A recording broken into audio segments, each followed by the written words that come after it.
Mike, do you do much cooking? Sure. We enjoy making good food at home. We cook every day. What about baking? Are you a big baker? No. See, cooking is an art, baking is a science. And that's where everything starts to fall apart for me, you know? That sounds like you quoted somebody smarter than us. But I've heard it before. I didn't come up with that. It has to be like, cooking is an art, baking is a science. Mary Berry, Mike Hurley. It's that kind of thing, you know? Well, today I have something that could totally revolutionize your baking skills.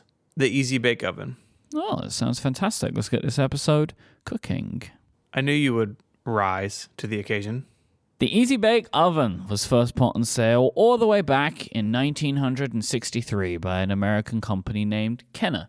This was the same company that introduced Play-Doh in the 1950s. They knew what they were up to. Yeah, for sure. The original oven was heated by two 100-watt incandescent light bulbs that were designed to cook tiny cakes.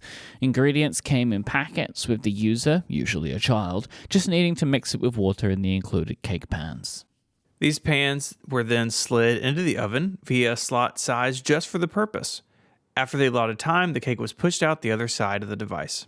Early Easy Bake ovens were designed to look like full-size ovens, the kind you would see around that time, coming in some very cool retro colors that were not retro at the time. They were current, but they're retro now, including pale yellow, turquoise, and avocado green. Kenner sold 500,000 Easy Bake ovens in the first year of production, with 5 million being sold by 1972, just 9 years after its introduction. That's a lot more. It is quite a few avocado tiny kitchens. Have a kitchen. As it became more popular, Kenner licensed the Easy Bake Oven to other companies in non-American markets. Part of the success was due to Kenner's marketing. In 1962, the company created a character named the Goonie Bird, and in 1968, the company went out and hired none other than Muppet creator Jim Henson to bring Goonie Bird to life. We've got an ad from the 60s in the show notes this week that you should go check out. How do these things tie together? What, Goonie Bird and the Easy Bake Oven? But like it feels like I don't understand the connection. Fun, lovable character. Okay, great. As you may imagine, considering the time, this tabletop cooking playset was marketed almost exclusively to young girls. In 2012, an 8th grader petitioned the current owner of the Easy Bake Oven, Hasbro, to market the toy to all children. Good for that kid. Over the years, there have been many versions of the Easy Bake Oven. In 1993, the Easy Bake Oven and Snack Center, I don't know what that is, added many different recipes to the toy. I googled Snack Center, Stephen, couldn't find, I don't know what a Snack Center is. Is that some kind of store or something? What is that? Yeah, I think it was like adding more things onto this other than just the baking with the light bulbs. It sounds like some kind of partnership, but I don't know what the Snack Center is. Snack Easy Center. Bake Oven, made possible by Snack Center. A decade later, the Real Meal Oven was released. This was much larger, allowing for 2 pans worth of treats to be cooked at once.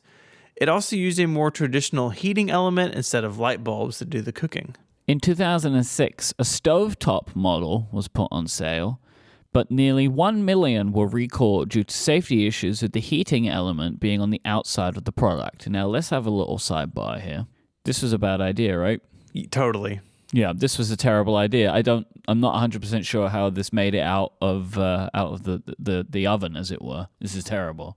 The idea wasn't fully baked. Exactly, it was not. Well, they received like 24 reports of children having their hands or fingers caught in the front-loading door. They had several reports of children being burned. The item was retrofitted to like include a grate to kind of cover the heating element and keep it away, but it just wasn't enough, with a couple hundred more reports coming in by the end of the day. I feel like parents go to great lengths to try and stop their children touching the stove. So Hasbro brought the stove to the child's level. You know, we're going to bring it down to you, you know? That's right. Mm-hmm. It's adorable. It fits on a little table, but you're still cooking with light bulbs at the end of the day. In essence, really, though, the Easy Bake Oven, like, to me, it's kind of incredible as a thing that it was something this was ever created and sold. Like, it's just a wild idea. I mean, I think it's very much a product of its time, right? Like, look at the sexism issues Yeah. alone, let alone the safety stuff. Like, very clearly thought up and designed by people in the 1950s and 60s. Like many other things meant for children, the Easy Bake Oven has plenty of adult fans. A simple Google search will turn up all kinds of recipes for the devices that you could enjoy yourself at home. Yeah, hack your Easy Bake Oven is what they're saying. Mm-hmm. I suppose the idea of needing to go back to Hasbro, whoever owned it at the time, to get new mixes probably got old for some people. So I would imagine even in like the 60s and 70s, like in its heyday, people were still kind of making their own recipes. So you didn't have to go and spend more money at the company. Mm-hmm. I mean, that idea didn't really work for another company, Juicero, either. Let's talk about them after the break. This episode of Ungeniused is made possible by Squarespace. It's the all-in-one platform for building your brand and growing your business online. You can stand out with a beautiful website, engage with your audience, and sell anything, your products, services, or even content that you're creating. Squarespace has you covered. If you want to start blogging, giving updates about your organization or what you're doing, share stories, photos, videos, updates, it's really easy to do with Squarespace's blogging tools. Very easy to set up. You can categorize things, share things really easily. You can even schedule your posts, which I'm a big fan of, to make your content work for you. And you can combine that with the power of an online store. So whether you're selling physical or digital products, Squarespace has all the tools you need to get started selling online. Just a couple of days ago, I got a phone call from sort of a client of mine, this like organization that I help out, and they needed a special donation page set up for like the special project they're doing.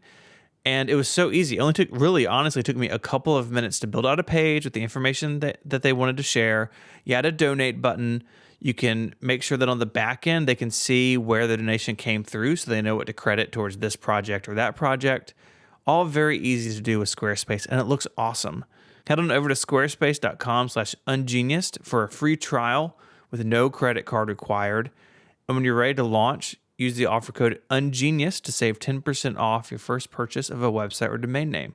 That's squarespace.com/ungeniused and the code UNGENIUS to get 10% off your first purchase and to show your support for the show. Our thanks to Squarespace for their support of Ungeniused and all of Relay FM. Juicero. This is like an American company founded all the way back in 2013.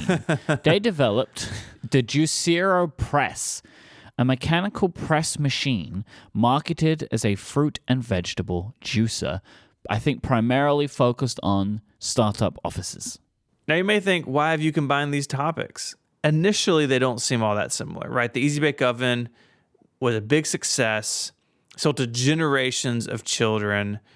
And the Juicero Press people, like nothing went well for them. I get the similarities too, right? It's a company selling hardware to make food, then having all sorts of things you could buy for the hardware to make more. They just seem linked to me somehow. No, I agree with you. You know, you buy some hardware, and then you have a food subscription service attached to it. Yeah. The Juicero Press was a whopping $699 when launched in March of 2016, with packs containing blends of pulped fruits and vegetables costing between $5 and $7 a pack. But here's where it went wrong. Each pack had a QR code, which was scanned and verified by the internet-connected Juicero Press machine before it could be used. The company said this was to ensure that each pack's ingredients were still fresh before being squished into juice. But most saw this as just a form of DRM for fruits and vegetables. I mean, say what you will about the Easy Bake Oven, about its safety issues and the like societal issues that it brings up. At least you could cook pretty much anything, I guess, that could be cooked by light bulbs through that little opening, right? There's no QR codes in like 1972 when your family member unboxed their first Easy Bake Oven. Juicero received a lot of bad press, and in January of 2017 had cut the price of its press to $399. By September of 2017, the company had closed. Yeah, this kind of became a meme. The Juicero just became a meme. For sure. Well, anyway, I'm hungry, and I got some light bulbs here. I want to see what I can rustle up. All right, good luck with that. Our thanks to Amanda for the topic suggestion of the Easy Bake Oven. If you want to learn more about these products and all the good and bad they brought with them, check out the links in our show notes. This week, they're at relay.fm/ungenius/149. While you're there, you can get in touch. Send us an email with your favorite Wikipedia topic.